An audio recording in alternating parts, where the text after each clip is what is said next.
Page number निकालें जो कल हम पढ़े थे, पेज नंबर 212। बुक कितने लोगों ने खरीद लिया, हाथ खड़ा करें। हाइब्रिड में कितने लोगों ने खरीद लिया, जरा हाथ खड़ा करें। पेज 212।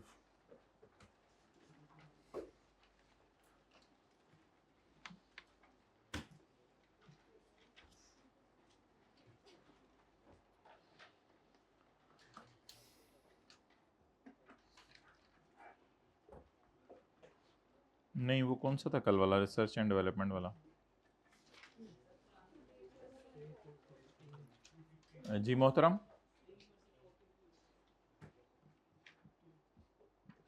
हाँ वैसे तो कुछ ऐड हुए हैं पास पेपर एक अटेम्प्ट के, और तो कोई ख़ास फ़र्क नहीं है।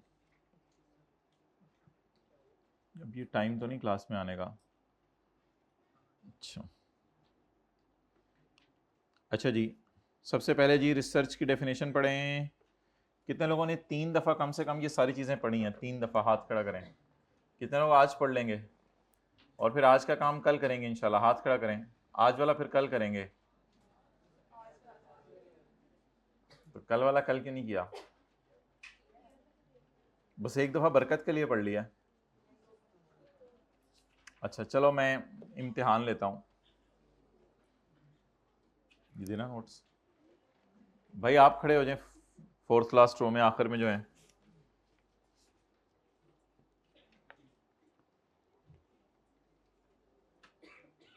अच्छा जी, आप मुझे ये बताएं कि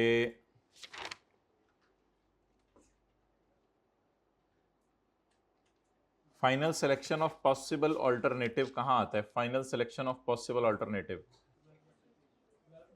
डेवलपमेंट फेज में आता है। माशाल्लाह, आई रियली अप्रिशिएट। अब आप देख लो क्या हालात हैं आपके, क्या किया जाए आपके साथ। जी आप लास्ट में।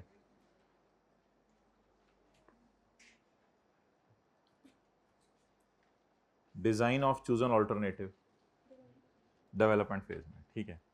आप खड़े रहें। भाई आपसे पूछ सकते हैं? पूछ लें, डरते डरते बोल रहे हैं आप। How the intangible will generate probable future benefit, ये कहाँ आता है? How the intangible will generate probable future benefit, ये कहाँ पे आता है? एक्सीलेंट, 6 क्राइटेरिया में आता है। जी आप बताएं। The availability of adequate technical और फाइनेंशियल रिसोर्सेज, हाँ 6 क्राइटेरिया के अंदर आता है। ठीक है, बैठ जाओ भाई। कितने लोग आज जाके 3 दफा पढ़ेंगे, जरा हाथ खड़ा करें।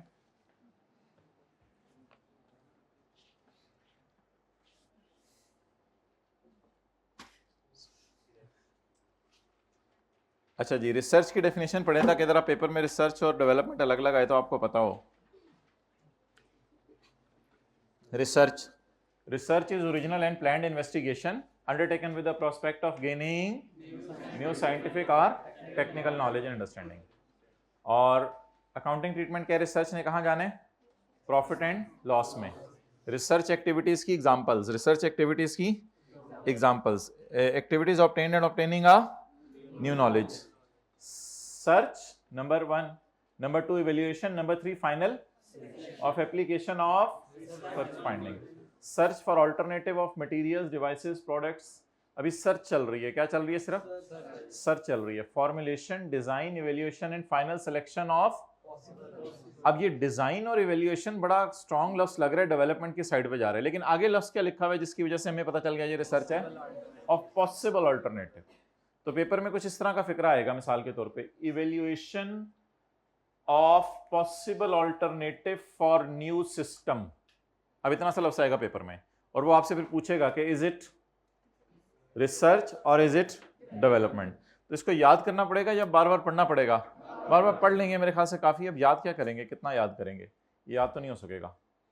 अच्छा, तो अपना नाम कभी कभी भूल जाता है। डेवलपमेंट फेज ज्यादा होगी। Development is the application of research finding. Development is application of research finding. अच्छा, it is application of research finding, ये डेवलपमेंट की डेफिनेशन है। और रिसर्च की क्या डेफिनेशन है? Original and planned investigation undertaken with the prospect of gaining new scientific और technical knowledge. सिर्फ गेन कर रहे हैं नॉलेज, उसको अप्लाई नहीं कर रहे। अप्लाई का लफ्ज कहां आ रहा है? It is the application of research finding और other knowledge to a plan design for production of new improved material devices product system services before the start of commercial production. इसका क्या मतलब है before the start of commercial production? Commercial production कहां होती है? Commercial production कहां होती है? ये बबलू देखा देखा लग रहा है। तो यहां पे होती है कमर्शियल प्रोडक्शन। ओके नेक्स्ट, किस डेवलपमेंट को एक्सपेंस में डालना है और किस डेवलपमेंट को कैपिटलाइज करना है? अगर डेवलपमेंट 6 क्राइटेरिया पूरा कर रही है तो उसको क्या कर देना है? कैपिटलाइज कर देना है। उसमें टेक्निकली फिजिबल हो, मैनेजमेंट की इंटेंशन हो कंप्लीट करने की, और इस काबिल भी हो कि काम हो सके, इंटेंजिबल कैसे फ्यूचर में बेनिफिट देगा, और हमारे पास रिसोर्सेज अवेलेबल हों, और in the end cost reliably measure हो सके। और आगे किसकी एग्जांपल्स हैं?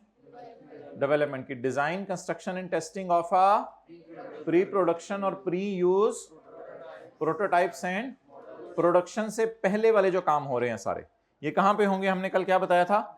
लैब के अंदर होंगे। Design of tools, design of jigs, design of moulds and design of dies involving new technology. कितने लोगों ने इस तरह पढ़ा? डिजाइन ऑफ टूल्स घर में, design of jigs, design of moulds, इस तरह मिला मिला के फिक्रा पढ़ें, फिर याद रहेगी बात। Design of pilot plant, construction of, operation of, that is not of a scale economically feasible for.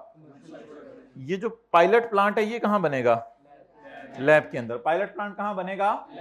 Lab के अंदर। डिजाइन, अच्छा हो गया। Design of chosen, construction of chosen, testing of chosen. अच्छा इधर क्या लफ्ज था? Formulation, design, evaluation and final selection. इधर था formulation, design, evaluation and final selection. और इधर उन चार की जगह क्या लफ्ज हैं? Design, construction and. इधर कंस्ट्रक्शन एंड टेस्टिंग का लफ्ज नहीं था, ये उन लोगों ने नोट किया होगा जिन्होंने 3 दफा पढ़ा है। और इधर कंस्ट्रक्शन और टेस्टिंग का लफ्ज है, design, construction and testing of for new और इंप्रूव्ड मटेरियल। आगे से फिक्रा पढ़े, आगे से फिर वही सारा मिल रहा होगा। कितने रह गए? फॉर न्यू और इंप्रूव, वो सारा वही है, लेकिन पिछला फर्क जो है वो बड़ा वाजे है।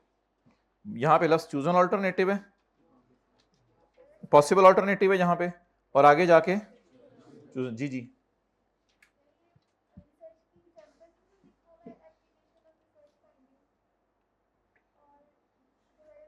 किस किस किस एग्जांपल में क्या?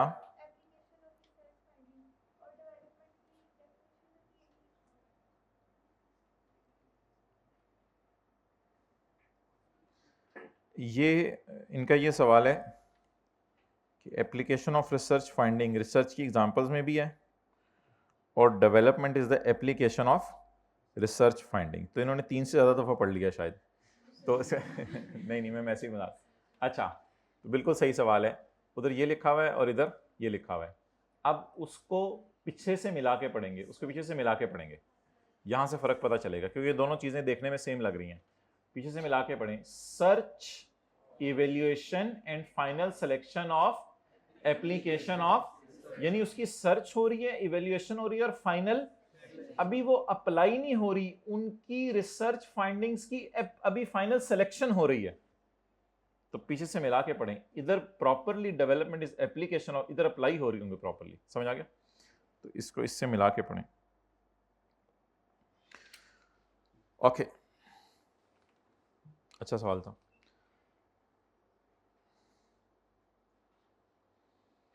अब बाजू शायद ऊपर चढ़ा लें, पास पेपर का सवाल शुरू होने लगे।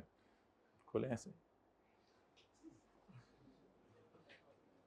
ऐसे ऐसे, बटन 7 वाले के पास पहुंच जाए। जल्दी जल्दी खोलो खोलो खोलो खोलो। ऐसे करना शुरू करो करो करो, करो। ऊपर कंधे तक।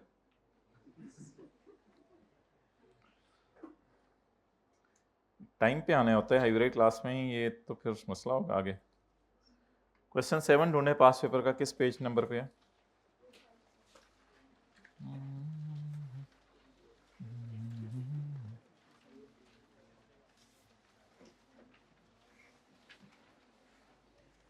अच्छा, कितना टाइम पढ़ना चाहिए या ये हमें पता होना चाहिए कि कितना टाइम हमारे पास अवेलेबल है, फिर उस टाइम को 3 सब्जेक्ट्स पे तकसीम कर दें?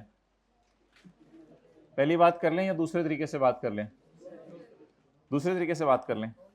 कितने घंटे हैं आजकल? 24 घंटे। 6 तो निकल गए सोने में। कितना? 6 ही जनाब, मैंने भी सो के देखा हुआ है। 6 ही जनाब। अच्छा, कितने रह गए पीछे? 18 घंटे। ठीक है, 2 घंटे आप जो है वो निकाल दें नमाजों के लिए और खाने के लिए। अब ये आप 1.5 घंटा नमाजों के लिए और 10-10 मिनट 3 खानों के लिए। 10 मिनट में अच्छा बंदा सिर होके खा लेता है। बकरे का गोश्त भी खाना हो ना तो 10 मिनट में आराम से खाया जाता है। चलो 15, ठीक है, आपके कहने पे इसको 2.5 घंटे कर देते हैं। चलिए नहाने धोने का टाइम डालें बीच में 3 घंटे। 18 माइनस 3, नमाजें पढ़ना नहा धो लिया, कितने घंटे? 15 घंटे। अच्छा, क्लासें कितनी देर की हैं? आने जाने का टाइम डाल लें बीच में आधा घंटा। 8 घंटे तो बहुत ज़्यादा हो गए, दफ्तर में तो नहीं ड्यूटी कर रहे आप। कितने बजे घर से, कितने बजे निकलते हैं 3 सब्जेक्ट्स के लिए? 7 बजे घर से निकलते हैं, 6:30 बजे घर से निकलते हैं, और फारिग यहाँ से कितने बजे हो जाते हैं? वो तो नमाज बीच में डाली ना, वो वाला टाइम इधर है, ये डबल काम नहीं होगा। इधर से 1 बजे फारिग हो गए, चलो 1:30 बजे फारिग हो गए, ठीक है, तो 6:30 से 1:30, चलो जाने का टाइम आधा घंटा डाल लो, 2 बज गए, कितने हो गए? 7 घंटे। चलें ठीक है, 7 से 1 कर लें, कितने घंटे हो गए? 6 घंटे हो गए। 7 कर लेते हैं, और बताएं कितने बच गए? 8 घंटे। अच्छा, जिस दिन टेस्ट हुआ उस दिन 1 घंटा चलो डाल लें टेस्ट का, कितने रह गए? ये भी हफ्ते में 3 दिन होगा, बाकी 7 घंटे। अब 7, 1 घंटा रेस्ट का ये वो डाल लिया, डबल नहीं करने देना काम।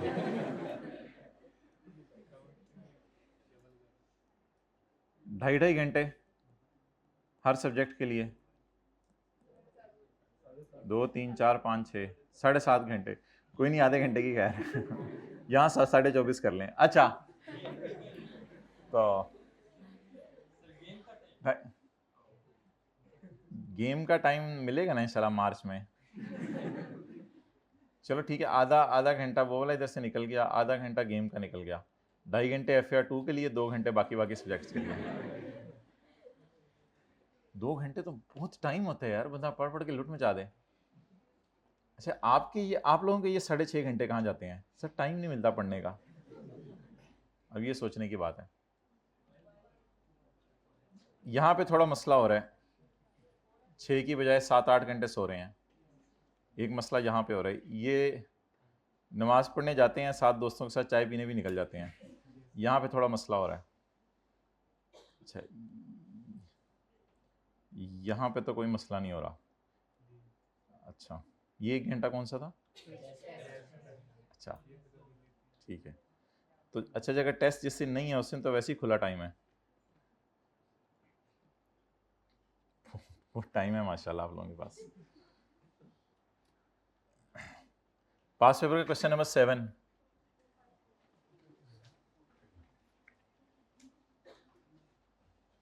अच्छा, ये तो स्ट्रेट टाइम है ना जो आपको कल मैंने बताया था।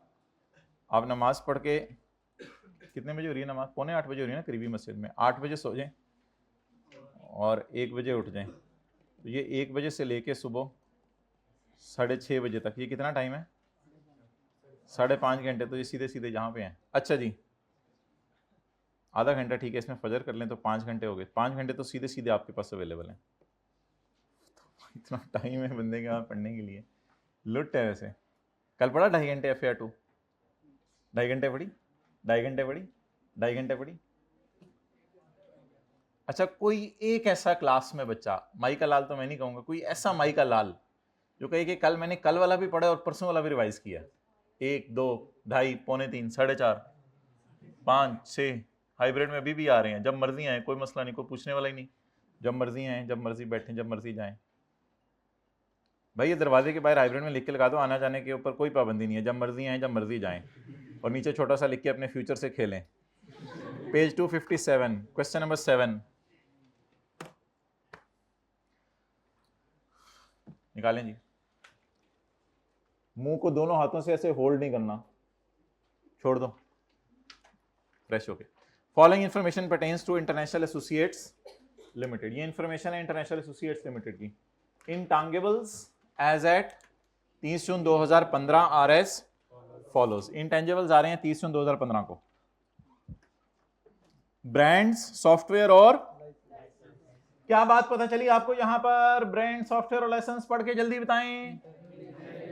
नहीं नहीं नहीं नहीं, हाइब्रिड में माइक देखें चल रहा है, बोलें बोलें, क्या बात पता चली? ब्रांड, सॉफ्टवेयर, लाइसेंस पढ़ के जल्दी जल्दी जल्दी बोलें। नहीं नहीं नहीं, कोई नहीं लिखा हुआ इंटरनली जनरेट है या खुद कुछ नहीं लिखा हुआ, जल्दी जल्दी जी। क्या? नहीं, लाइव तो मैंने पढ़ी नहीं। जी जी जी जी जी, सेपरेबल नहीं नहीं नहीं, क्या? एक्सेलेंट। ब्रांड ज्यादा है, सॉफ्टवेयर एक है, लाइसेंस एक है। अच्छा, वेल डन। तो ब्रांड एक से ज्यादा है और सॉफ्टवेयर एक ही है हमारे पास, क्योंकि मसला ये आएगा कि नीचे जाके लिखा होगा उसने सॉफ्टवेयर बेच दिया, नीचे जाके भी लिखा होगा उसने सॉफ्टवेयर बेच दिया। फिर अक्सर स्टूडेंट पूछते हैं सॉफ्टवेयर कितने का खरीदा था, सवाल में तो दिया नहीं हुआ, तो वो यहां आके पता चलता है कि वो था ही और वही चला गया, एक ही था वो भी चला गया। सॉफ्टवेयर, तो सॉफ्टवेयर एक ही चला गया, तो यहां से आके पता चलेगा। क्लियर? ओके।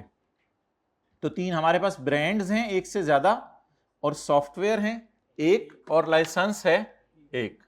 ठीक है जी, ये एफ नहीं लगा हुआ एंड में। अच्छा जी, सिंगल और प्लूरल बचपन में जो पढ़ा था।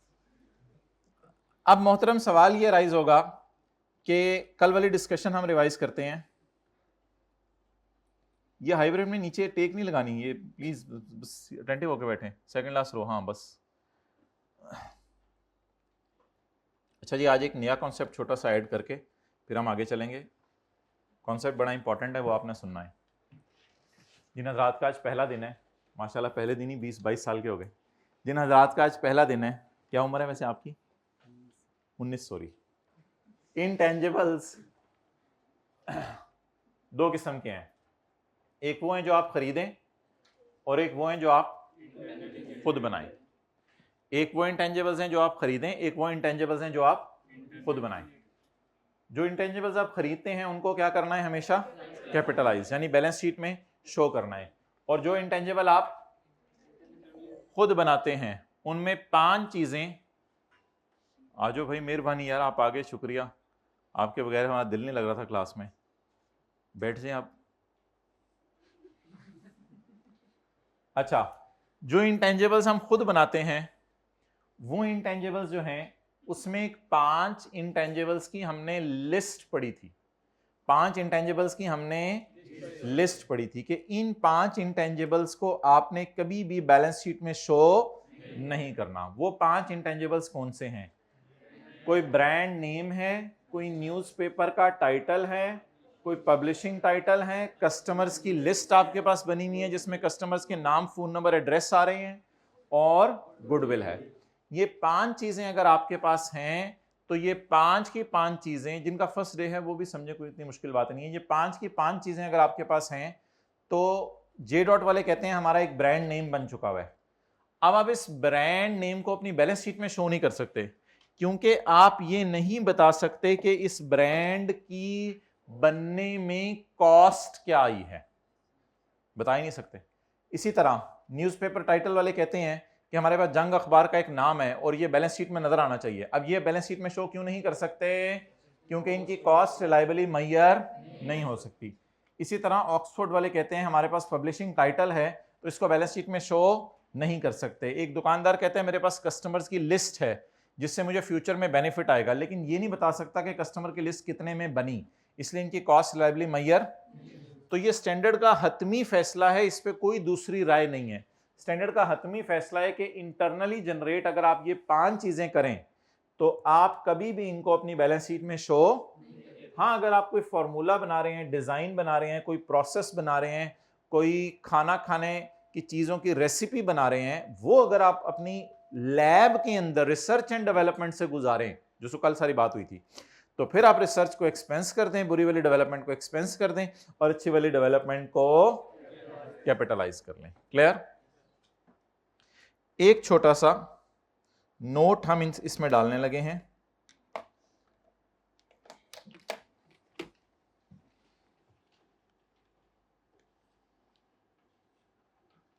ये कितनी चीजें थी ऊपर? 5। ये पहले जरा देख लें। If these 5 are purchased then capitalise. EN वाला देन आएगा या AN वाला? Then capitalise. फिर आप इसको बैलेंस शीट में शो कर सकते हैं। अगर ये 5 बोलें क्या हैं? परचेज हैं, फिर आप इसको क्या कर सकते हैं? बोलें कैपिटलाइज कर सकते हैं।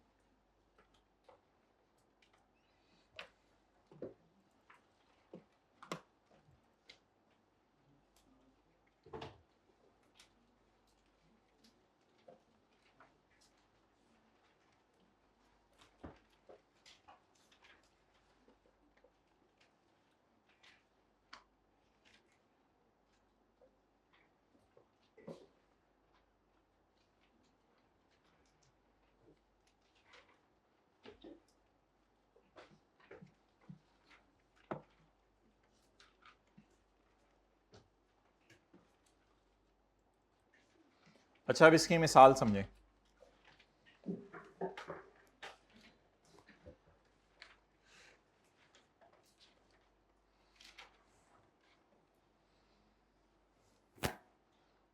छड़ी किधर गई है? जादुई छड़ी पड़ी भी इधर, ये पड़ी हुई।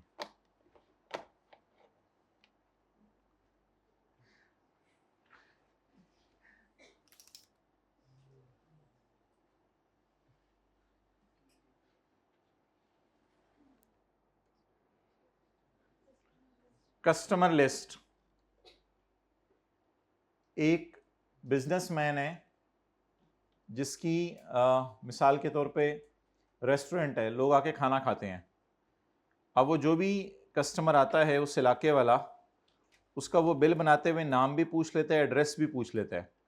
या अगर नाम एड्रेस ना भी पूछे तो 70-80% ऐसे लोग होते हैं जो होम डिलीवरी वाले हैं, तो वो अपना नाम और अपना जो है वो एड्रेस उनको वैसे ही बताना पड़ता है, टेलीफोन नंबर उनका वैसे ही आ जाता है। तो एक मिसाल के तौर पे कोई पिज़्ज़ा शॉप है, उसके पास एक कस्टमर्स की लिस्ट बनी पड़ी है। तो मिसाल के तौर पे पिज़्ज़ा हट ही कर लें, उसके पास एक कस्टमर्स की लिस्ट बनी पड़ी है। अब वहाँ पर कोई नया बंदा आया और उसने आके, अब पिज़्ज़ा हट वाले इस कस्टमर्स की लिस्ट को अपनी बैलेंस शीट में शो नहीं कर सकते, क्योंकि पिज़्ज़ा हट वालों ने इसको क्या किया है, तो इंटरनली जनरेटेड इंटेंजिबल को आप अपनी बैलेंस शीट में शो नहीं कर सकते अगर इस लिस्ट में फॉल कर रहे हैं। अब एक दूसरे पिज़्ज़े की दुकान आई, तो उन्होंने आके पिज़्ज़ा हट वालों को अप्रोच किया कि भाई ये कस्टमर्स की लिस्ट हमें दे दो, ताकि उस इलाके में जो ज़्यादा लोग हैं उनके टेलीफोन नंबर हमें वैसे ही मिल जाए। टेलीफोन नंबर लेना कहाँ आसान है, किस इलाके के अंदर जाके किसी का टेलीफोन नंबर, क्या तो साथ वाला आपको टेलीफोन नंबर नहीं देता आजकल, तो अब टेलीफोन नंबर लेना तो इतना आसान नहीं है। तो इन्होंने जाके पिज़्ज़ा हट वालों को अप्रोच किया। अब माना कि पिज़्ज़ा हट के लिए वो कंपेटिटर हैं, लेकिन कई रीजंस हो सकती हैं पिज़्ज़ा हट वाले कस्टमर लिस्ट देने को तैयार हो जाएं। हो सकता है पिज़्ज़ा हट वाले कहें यार इधर बिजनेस नहीं है, हम तो थोड़े अरसे में जा रहे हैं, ठीक है तुमने लेनी है तो ले लो, लेकिन हम तुमसे पैसे लेंगे। तो अब इन्होंने पिज़्ज़ा हट वालों से डील की, निगोशिएट की, वो 3 लाख रुपए में मान गए कि 3 लाख रुपए आप हमें दो, हम आपको टारगेट ऑडियंस कस्टमर्स की लिस्ट दे देते हैं, इधर वाले कस्टमर्स को या व्हाट्सएप के ऊपर वैसे टेक्स्ट मैसेज कर देना ताकि उनको पता चल जाए आपके एरिया के अंदर एक नया बंदा आ गया। तो अब जो नई दुकान है पिज़्ज़ा की, मिसाल के तौर पे शौकत पिज़्ज़ा वाला कर लें, ये जो शौकत पिज़्ज़ा वाला है, ये जो नई दुकान है, इसने जो कस्टमर लिस्ट है वो परचेज की है या इंटरनली जनरेट की है? अब जो मसला पिज़्ज़ा हट को आ रहा था कि कस्टमर लिस्ट की कॉस्ट पता नहीं चल रही थी, इसके लिए वो मसला नहीं रहा। क्यों? इसने तो 3 लाख रुपए देके खरीदी और फ्यूचर में इसके अगेंस्ट बेनिफिट भी आने हैं।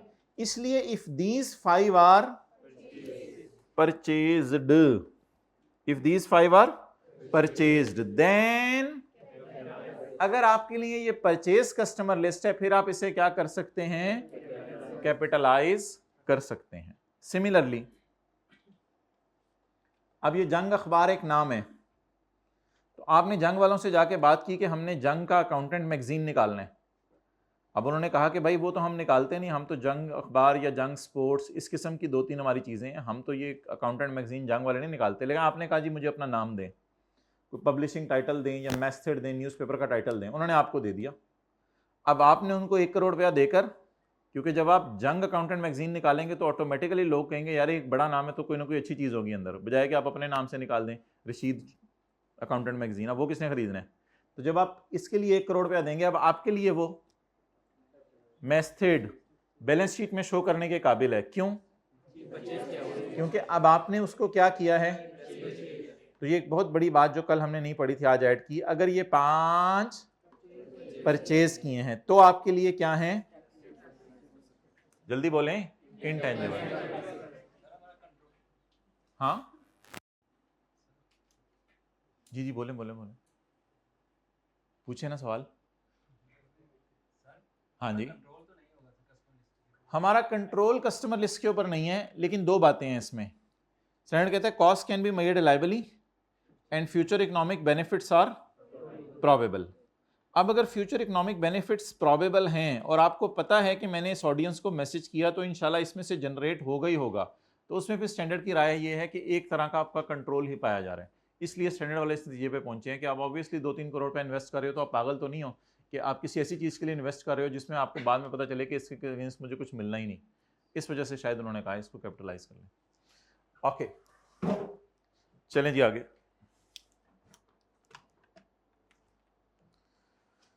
Following information pertains to International Associates Limited intangible assets as at 30 June 2015 वाले फॉलोज। हमारे पास कौन कौन से इंटेंजिबल्स हैं जी?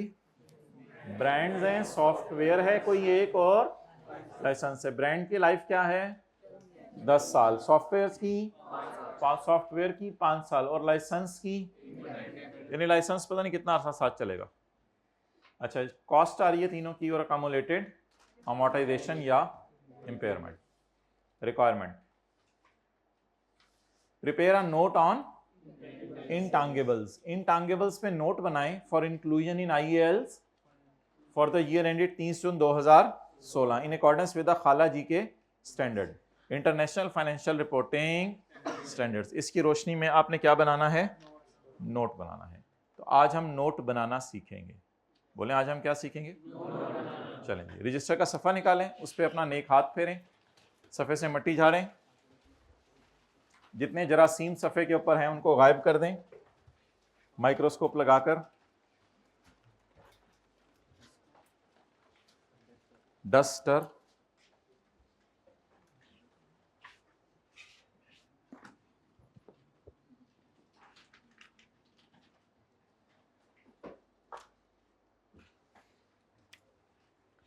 ये सफ़े के टॉप पे लिखना है इसलिए मैं जरा इस साइड पे लिख रहा हूं। कंपनी का नाम इंटर नेशनल एसोसिएट्स लिमिटेड। आगे क्या बनाना है? बैलेंस शीट बनानी है, प्रॉफिट एंड लॉस बनाना है, या नोट बनाना है? Notes to the financial statements. आप लोग पूरा लिखिएगा, notes to the financial statements for year ended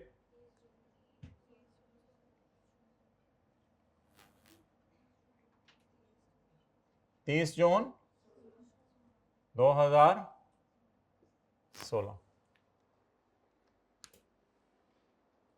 ऐसे नहीं बैठना क्लास में, और नीचे जो है वो बेंच के ऊपर मुंह रख के भी नहीं बैठना। ओके, नोट का नंबर जो मर्जी दे दें, मिसाल के तौर पे नोट नंबर 10, और नोट का नाम इंटेंजिबल्स। ये कोई 10 हार्ड एंड फास्ट नहीं, आप 11 भी दे दें, 12 भी दे दें, 420 भी दे दें, वो आपकी मर्जी है। ओके, अब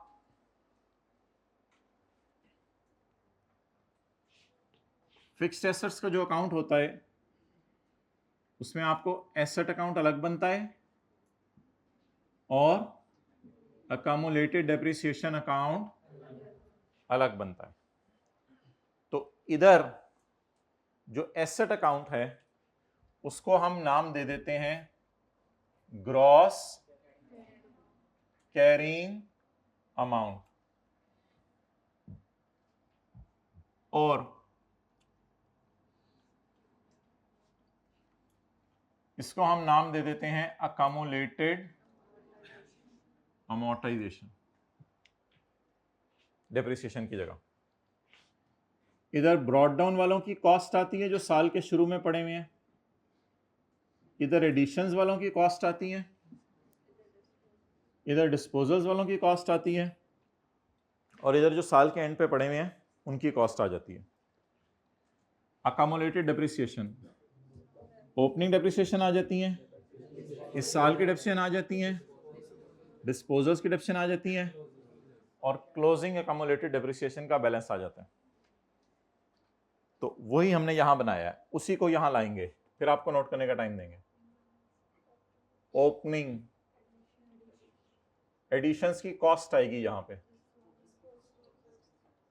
डिस्पोजल की कॉस्ट आएगी और क्लोजिंग कॉस्ट आएगी।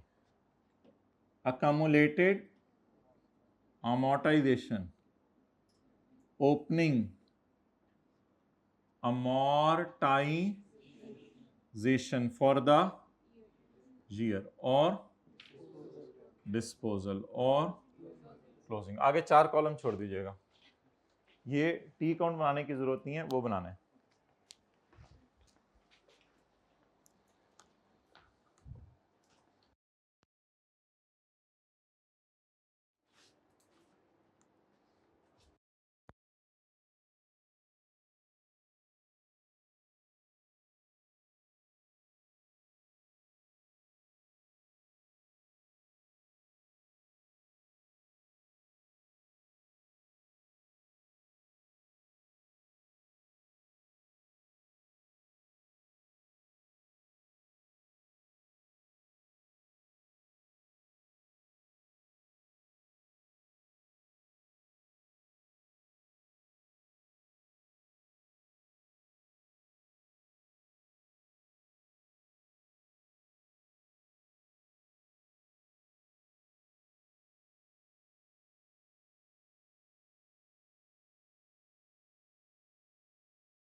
अच्छा जी, आई होप कि आपने फ्री होके पहली एडजस्टमेंट पढ़ ली होगी और कुछ लोगों ने दोस्तों से बातें कर ली होंगी।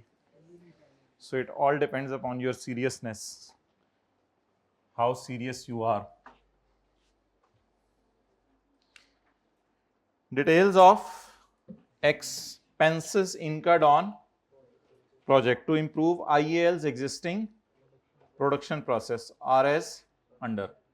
प्रोडक्शन प्रोसेस क्या होता है? प्रोडक्शन प्रोसेस चीज बनाने का प्रोसेस। अच्छा, प्रोडक्शन प्रोसेस भी एक इंटेंजिबल है। ऑब्वियसली ये इतना बड़ा इंटेंजिबल है कि इस पे बहुत ज्यादा खर्चा आता है। प्रोडक्शन प्रोसेस किसी चीज का एक बहुत बड़ा प्रोसेस होता है जिसके बाद चीज प्रोड्यूस होना शुरू होती है, उससे पहले उसका प्रोसेस बनता है। जैसे सिंपल खाना भी है तो उसकी रेसिपी भी आपको सीखनी पड़ेगी, तो इसी तरह कोई चीज़ भी प्रोड्यूस करनी है तो पीछे उसके प्रोसेस होगा। तो production process is a tough. सिर्फ इतना सा आपने ये माउस बनाना है तो उससे पहले जो प्लानिंग होनी है सारी, वो सारी की सारी रिसर्च और डेवलपमेंट, कल हमने उसका नाम रखा था। और रिसर्च डेवलपमेंट के बाद कोई प्रोसेस बनेगा, वो प्रोसेस फैक्ट्री को जाएगा, फिर फैक्ट्री में जाके ये बनना शुरू होंगे। उससे पहले पता नहीं कितना अरसा लगेगा, जब पहली दफ़ा ये बनाना पड़ा होगा पता नहीं कितनी रिसर्च हुई होगी, कितनी डेवलपमेंट हुई होगी, फिर जाके चीज़ सामने आई होगी। अच्छा, तो retail of expenses incurred on a project. अच्छा, प्रोडक्शन प्रोसेस एक अलग चीज़ है ब्रांड सॉफ्टवेयर लाइसेंस से हटके। तो अब हम नाम लिख लेते हैं चीज़ों के, जो सवाल में पहले नाम आ रहे थे वो पहले लिख लेते हैं। ब्रांड्स पहले से नाम आ रहा था, सॉफ्टवेयर लाइसेंस, जैसे उधर आता था ना land, building, plant and machinery, और प्रोडक्शन प्रोसेस, और कोई चीज नहीं है, बस ये आखिरी लाइन होगी इसमें।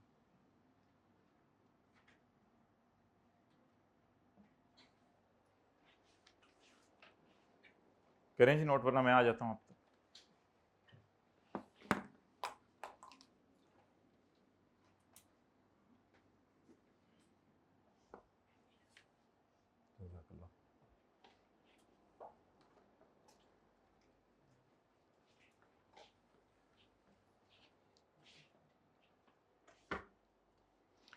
अच्छा, ये डेटा किस साल का है?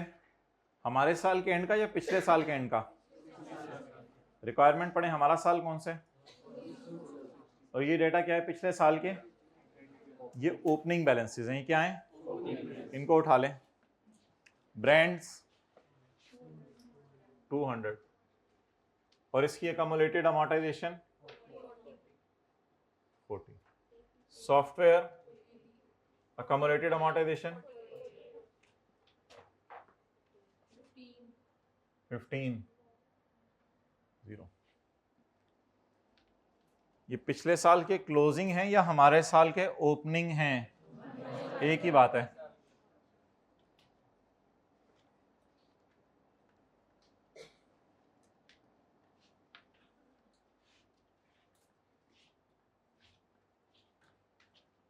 Okay, next.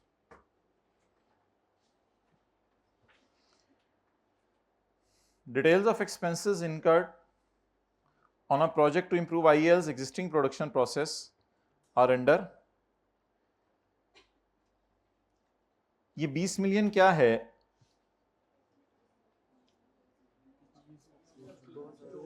Expenses incurred on a project to improve the existing production process।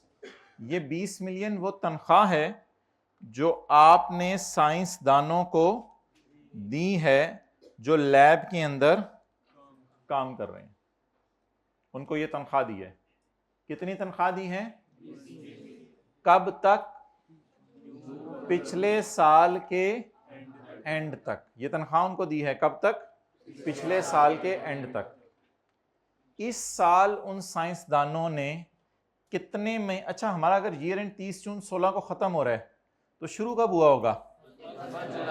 1 जुलाई 15 को। जैसे टेक्स्ट की क्लास में आप अक्सर पढ़ते हैं कि साल जुलाई में शुरू होता है, जून में खत्म होता है, तो 30 जून 16 अगर मेरा ईयर एंड है तो शुरू कब हुआ होगा? 1 जुलाई 15 को। इस साल साइंसदानों को मैंने कितनी तनख्वाह दी?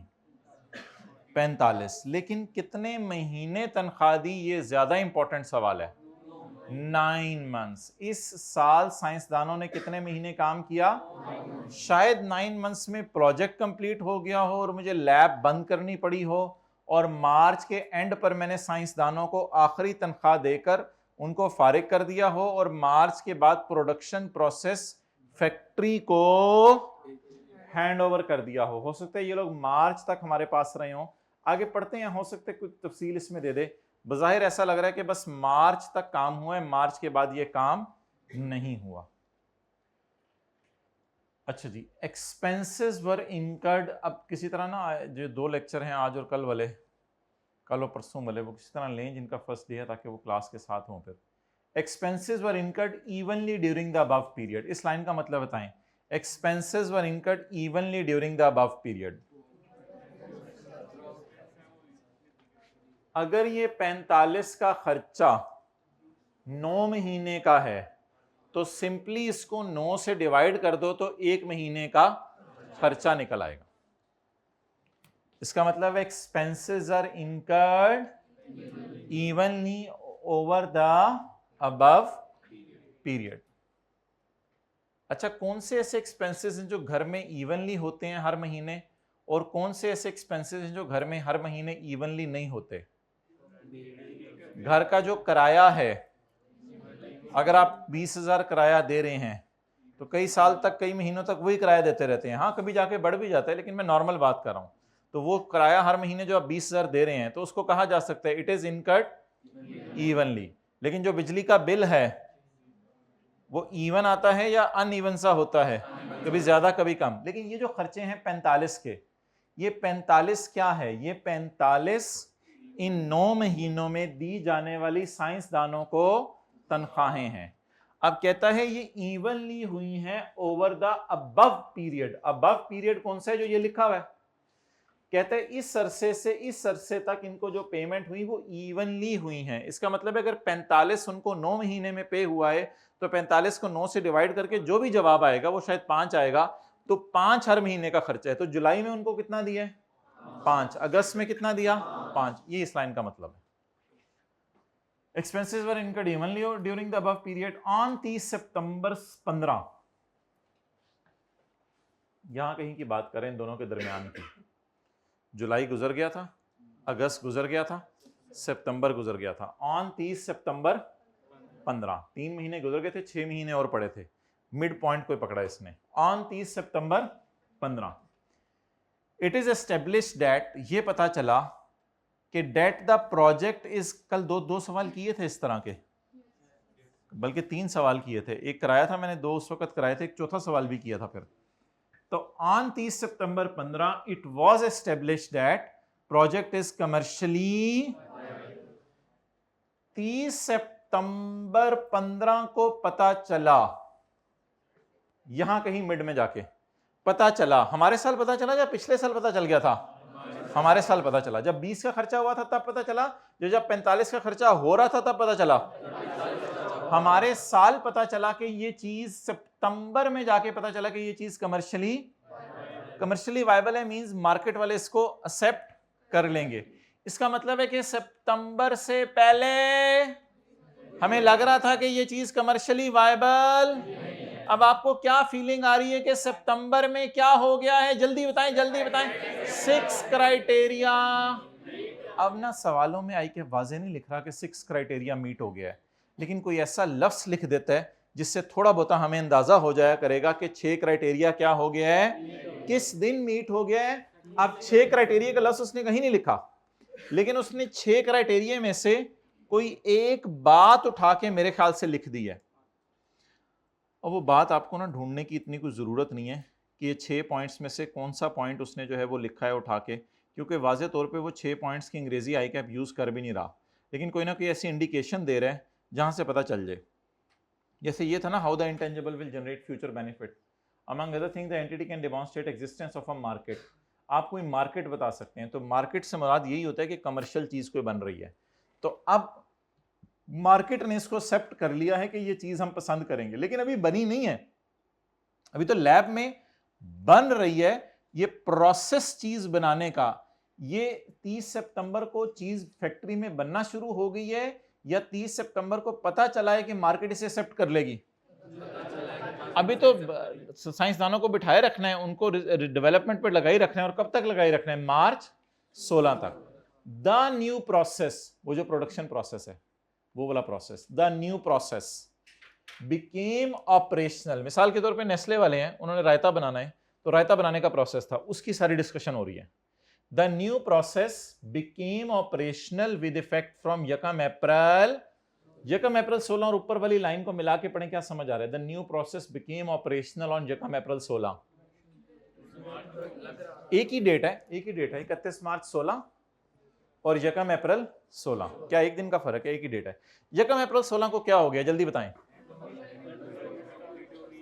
द प्रोसेस बिकेम, अच्छा प्रोसेस ऑपरेशनल कहां होगा, प्रोसेस ऑपरेशनल कहां होगा, ऑपरेशनल सोच के बताएं दोनों जगह में से कहां होगा, फैक्ट्री में ऑपरेशनल होगा। The process became operational, process operational हो गया, अब उससे जो चीजें बनानी थी वो हमने बनानी शुरू, इसका मतलब है अब क्या कंप्लीट हो गई है, डेवलपमेंट। तो मार्च के एंड पर या अप्रैल के पहले दिन इनको हमने निकाल दिया है, मार्च के एंड तक तनख्वाहें देके, और यकम अप्रैल से क्या बननी शुरू हो गई हैं, चीजें बननी शुरू हो गई।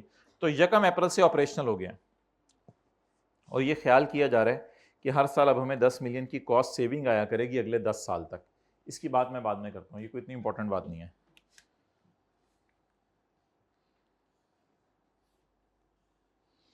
अच्छा जी, अब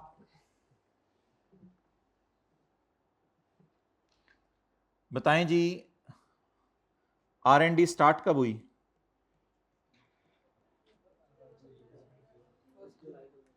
हैं, आर यू पीपल मैड, हमारे साल तो नहीं R&D शुरू हुई, पिछले साल शुरू हो चुकी है। और पिछले साल जरूरी नहीं कि पिछले साल शुरू हुई है, हो सकता है पिछले कई सालों से चल रही हो। अप टू का मतलब बड़ा अजीब सा है कि 15 तक, अब पता नहीं कब का काम शुरू हुआ है।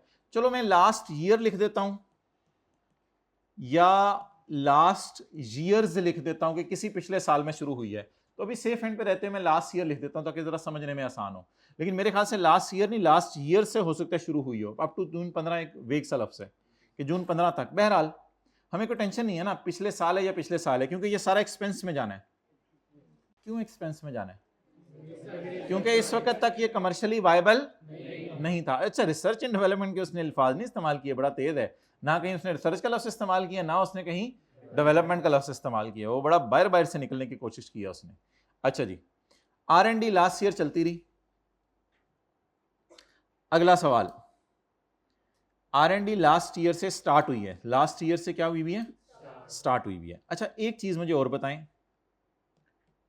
डेवलपमेंट कंप्लीट कब हो गई, डेवलपमेंट कंप्लीट, दो इंडिकेशंस हैं। एक सवाल वाजे कह रहे कि इस दिन के बाद हमने साइंसदानों को तनख्वाह देनी बंद कर दी है, और दूसरी इंडिकेशन इस दिन हमने फैक्ट्री को हैंड ओवर कर दिया, क्योंकि इस दिन से क्या हो गया, ऑपरेशनल हो गया। डेवलपमेंट कंप्लीट कब हुई, 31 मार्च 16।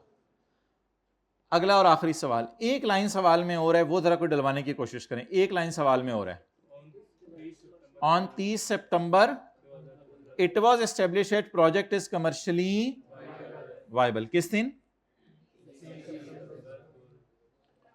15 30, ये है तो हमारा साल ही, क्योंकि यकम जुलाई 15 से हमारा साल शुरू हो गया है। इट बिकेम कमर्शियली, अब सवाल वाले अल्फाज लिखने की जरूरत नहीं है, मैं अपनी अंडरस्टैंडिंग के लिए जो मैंने कल सीखा था वो लिखूंगा। 6 क्राइटेरिया मेट। आप बता दें इस पीरियड के खर्चे को क्या करना है और इस पीरियड के खर्चे को क्या करना है, इसको डाल देंगे और इसको क्या करेंगे, पिछले साल होने वाला सारा खर्चा और इस साल कब तक का खर्चा, 3 महीने का, इस साल 3 महीने का खर्चा, इसको कहां डालेंगे, एक्सपेंस में। और इससे क्या करेंगे, ये कितने महीने का खर्चा बन रहा है, 6 महीने का, इसे कैपिटलाइज। और इससे पिछला सारा, चाहे हमारे साल के 3 महीने हैं चाहे पिछले साल है, वो सारा एक्सपेंस है। करें नोट, ये किताब पे ही नोट्स पे ही कर लें, किताब पे कर, किताब है तो।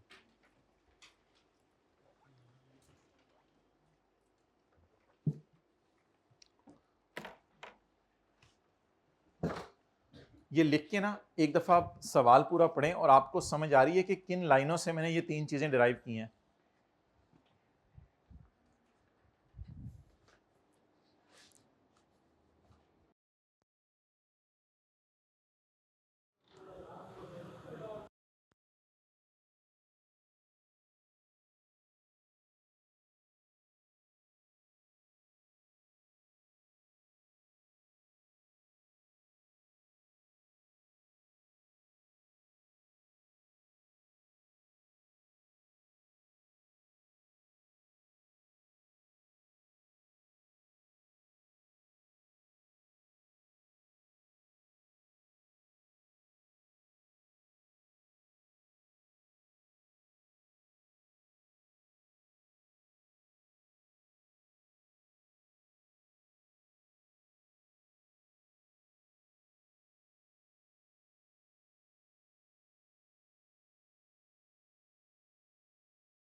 अच्छा जी, किन बातों से हमें ये बातें पता चली?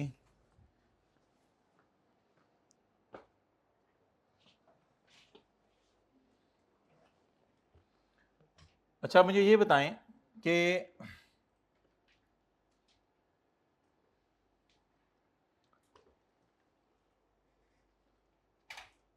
मुझे कैसे पता चला कि ये चीजें इंटरनली जनरेट हो रही हैं, परचेज नहीं हो रही?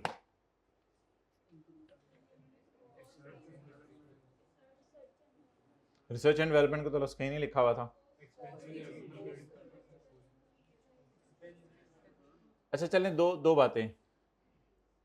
एक है आपका घर खरीदना, वो आप फौरन 1 करोड़ रुपए देंगे और खरीद लेंगे। एक है घर बनाना, जब आप घर बनाएंगे तो क्या होगा? पैसे आहिस्ता आहिस्ता देंगे पैसे। तो जो खरीदी हुई चीज होती है नॉर्मली उसके वैसे उसके पैसे भी किस्तों में दिए जा सकते हैं, वो अलग बात है, लेकिन खरीदी हुई चीज के नॉर्मली पैसे एट द स्पॉट दिए जाते हैं, और जो खुद बनाते हैं उसके पैसे। अब देखिए सवाल में क्या है, अप टू का लफ्ज़ लिखा हुआ एक जगह पे, यानी जून 15 को खर्चा हुआ या जून 15 तक इतना खर्चा हो चुका था।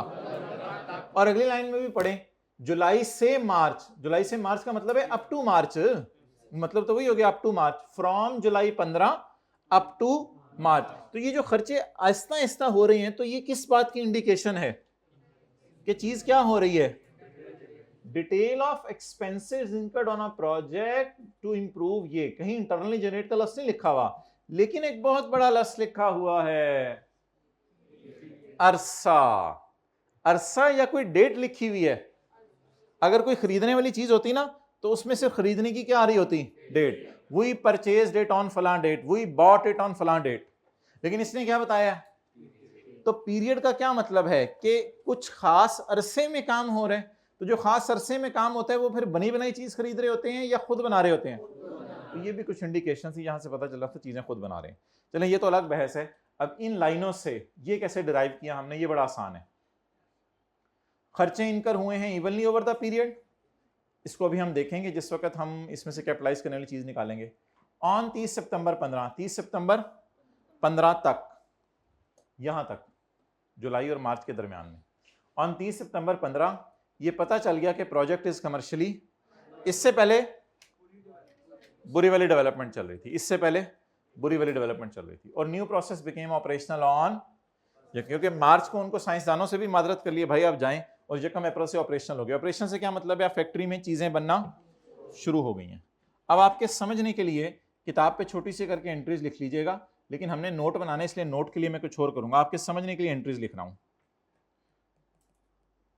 ये किताब पे कहीं साइड पे हम नोट करेंगे। इधर देखें, पहले पहले लास्ट ईयर 20 रुपए की एंट्री, एक्सपेंस डेबिट, वाई? क्योंकि अगले साल भी 3 महीने बाद जाके वायबल हुआ है। अच्छा, करंट ईयर की एंट्रीज, करंट ईयर की एंट्रीज, एक्सपेंस का नाम R&D लिख दें, जो मर्जी लिख दें, वो कलम ने लिखा था। एक्सपेंस में जाएगा कुछ और कुछ इनटेंजिबल में जाएगा। कैश कितना पे किया? आप बता दें एक्सपेंस में कितना जाएगा। Expenses are incurred evenly over the period. इसका मतलब है अगर इसको डिवाइड कर दोगे 9 से तो 1 महीने का खर्चा आ जाएगा। लेकिन मुझे बताएं कि इस साल का स्टार्ट कब हुआ होगा? यकम जुलाई 15, जुलाई अगस्त सितंबर, कितने महीने? 3 महीने काम चल रहा था, लेकिन अभी तक हमें लग रहा था कि कमर्शियली वायबल। क्या जवाब आया?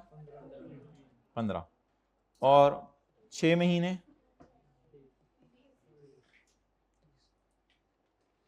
ये जरा एंट्रीज हैं।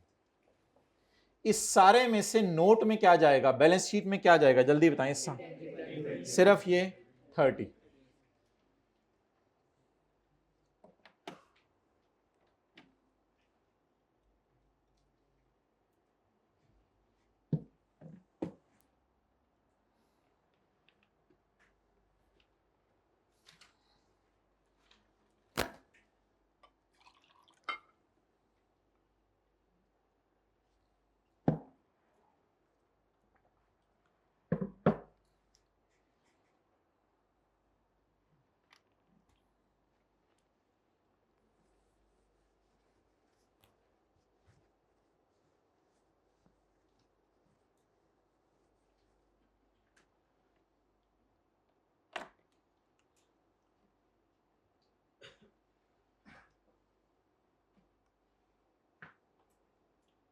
ये हेड्स डाउन करके रेस्ट नहीं करना, चलें आगे।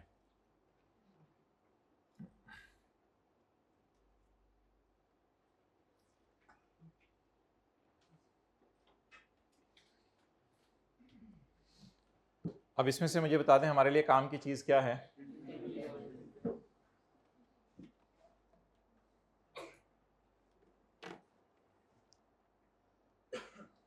अच्छा, कल की तरह अगर मैं आपसे बात करूं,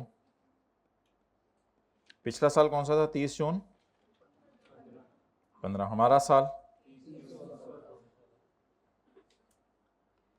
रेड मार्कर यूज कर लेता हूं, बुरी वाली डेवलपमेंट। अप टू जून 15 का मतलब ये जो 20 का खर्चा हुआ, फर्ज करें 20 का खर्चा इस साल हुआ, अप टू जून 15 कितना खर्चा हुआ था? और जुलाई अगस्त सितंबर में 15 का, फिर अक्टूबर नवंबर दिसंबर और जनवरी फरवरी मार्च। तो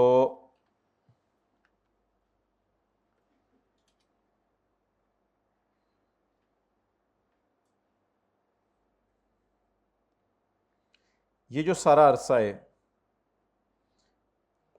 इसमें खर्चा हुआ है 20 का और इसमें खर्चा हुआ है 45 का। 20 का पूरा खर्चा हमने कहाँ डाल दिया? और पहले 3 महीने 45 कहाँ डाल दिया? एक्सपेंस में। और अगले 6 महीने का, और अब अमोर्टाइजेशन जब चार्ज करेंगे तो वो करेंगे अप्रैल मई और जून की। अप्रैल मई और जून की अमोर्टाइजेशन चार्ज करेंगे। तो इस दिन तक भी फैक्ट्री में, सॉरी R&D डिपार्टमेंट में काम हो रहा था, लैब में। इस दिन तक भी लैब में काम हो रहा था, लेकिन इस वक्त कमर्शियली वायबल हो गया था, तो इस दिन से आगे को हमने क्या कर दिया? कैपिटलाइज। अब ऑपरेशनल हो गया। ऑपरेशनल का मतलब है फैक्ट्री में चीजें बनना शुरू हो गई हैं, तो यहां से ऑनवर्ड्स क्या करेंगे? अमोर्टाइज। तो इस साल कितने महीने की अमोर्टाइजेशन चार्ज करेंगे? अप्रैल मई जून। अच्छा, फिलहाल इस डिस्कशन को छोड़ें, मुझे बताएं बैलेंस शीट के फेस पे या इनटेंजिबल्स में कितनी एडिशन शो करेंगे? 30 की एडिशन शो करेंगे। उसका तरीका ये है कि अब आप वर्किंग का रेफरेंस देंगे। वर्किंग नंबर 1, 20 को लिफ्ट कराएं या 20 को छोड़ दें? क्योंकि मेरी हेडिंग है इंटेंजिबल एसेट्स, तो मुझे एसेट्स चाहिए या एक्सपेंस चाहिए? एसेट्स चाहिए, मुझे इंटेंजिबल एसेट्स चाहिए जी। 45 डिवाइडेड बाय 9 इंटू 6। आप बताएं इस डेटे में से मैंने 20 उठाना है या सिर्फ 45 उठाना है? 20 पेपर में परेशान करने के लिए था, 20 का पेपर में कुछ भी नहीं करना था। जैसे घर में आप मोबाइल को इस्तेमाल नहीं करते, ऐसे ही 20 को भी इस्तेमाल नहीं करना। 45 into 6 by 9 is equal to 30। कहां पे एडिशंस में डालूं? पिछले साल वाला 20 भी डाल दूं, ओपनिंग में डाल दूं पिछले साल वाला 20। क्यों? क्योंकि पिछले साल वाला तो एक्सपेंस में चला गया ना। अब कितना डालूं?